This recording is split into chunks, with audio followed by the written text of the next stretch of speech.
নমস্কার বন্ধুরা, আমাদের চ্যানেলে আপনাদেরকে স্বাগত জানাই। যারা চ্যানেলটিকে প্রথমবার দেখছেন তারা অবশ্যই চ্যানেলটি সাবস্ক্রাইব করে নেবেন এবং বেল আইকনটি দাবিয়ে দেবেন, যাতে চ্যানেলে দেওয়া সকল ভিডিওর প্রথম নোটিফিকেশান আপনাদের কাছে পৌঁছে যায়। তো এসএসসি স্কুল সার্ভিস কমিশন এখন ভুলে ভরা এক সংস্থার নাম।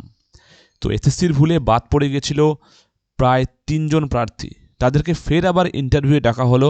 এতে কিন্তু উস্কে উঠল নতুন বিতর্ক। 11-12-এর শিক্ষক নিয়োগের জন্য ডকুমেন্ট ভেরিফিকেশান শেষ হয়ে গেছে গত 4 ডিসেম্বর। সে সময় ৩৫টি বিষয়ে নথি যাচাই পর্বে অনুপস্থিতি এবং ভুল তথ্য দেওয়ার কারণে বাদ পড়ে গেছিল বহু প্রার্থীর নাম।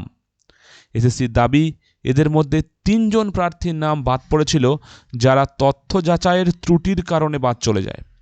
ওদের কোনো নিজস্ব ভুল ছিল না, সম্পূর্ণ এসএসসির তরফ থেকে ভুলটা ছিল। ভুল তথ্য দেওয়ার নাম বাদ পড়েছিল প্রায় ১৩০০ প্রার্থীর। তাদের মধ্যে ৩ জনকে ফের ডেকে পাঠালো স্কুল সার্ভিস কমিশন। এই ৩ জন প্রার্থী হলেন শ্রুতি মণ্ডল, সত্যজিৎ সাহা এবং জগজীবন সরকার। এরা ৩ জনই কম্পিউটার সায়েন্স বিভাগের প্রার্থী। গত ডিসেম্বরে প্রার্থীপদ বাতিল হওয়ার পর তারা দাবি করেন তথ্য যাচাইয়ে ত্রুটি ছিল। তার পরিপ্রেক্ষিতেই স্কুল সার্ভিস কমিশন সব দিক খতিয়ে দেখে ইন্টারভিউয়ের জন্য এই ৩ জনকে ডেকে পাঠিয়েছে। আগেই জানানো হয়েছিল কলকাতা হাইকোর্টের নির্দেশে ৪৬ জন প্রার্থীর নতুন করে ইন্টারভিউ হবে ৮ই জানুয়ারি ২০২৬। ওই দিনই এই ৩ প্রার্থীকেও ডাকা হয়েছে। স্কুল সার্ভিস কমিশনের চেয়ারম্যান সিদ্ধার্থ মজুমদার বলেন, তথ্য যাচাইয়ে ওই ৩ প্রার্থীর ক্ষেত্রে কিছু ত্রুটি থেকে গিয়েছিল।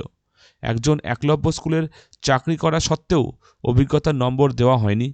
অন্য ২জনের সংরক্ষণের আওতায় পড়েন, তাদের প্রার্থীপদ পুনর্বিবেচনা করা হয়েছে। সূত্রের খবর, ওই ৩ প্রার্থীর একজন শ্রুতিমণ্ডল, তার অস্থি বা পেশি সংক্রান্ত সমস্যা আছে। দ্বিতীয়জন সত্যজিৎ সাহারও শারীরিক প্রতিবন্ধকতা রয়েছে।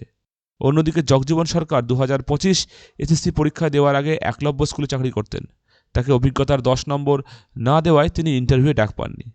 তবে এসএসসি এই ত্রুটি প্রকাশ হওয়ায় নতুন করে বিতর্কের জন্ম হতে চলেছে বলে আশঙ্কা করছে শিক্ষকদের একাংশ। শিক্ষক সংগঠনগুলির দাবি, তথ্য যাচাইয়ে কমিশন অতিরিক্ত সতর্ক থাকা প্রয়োজন ছিল।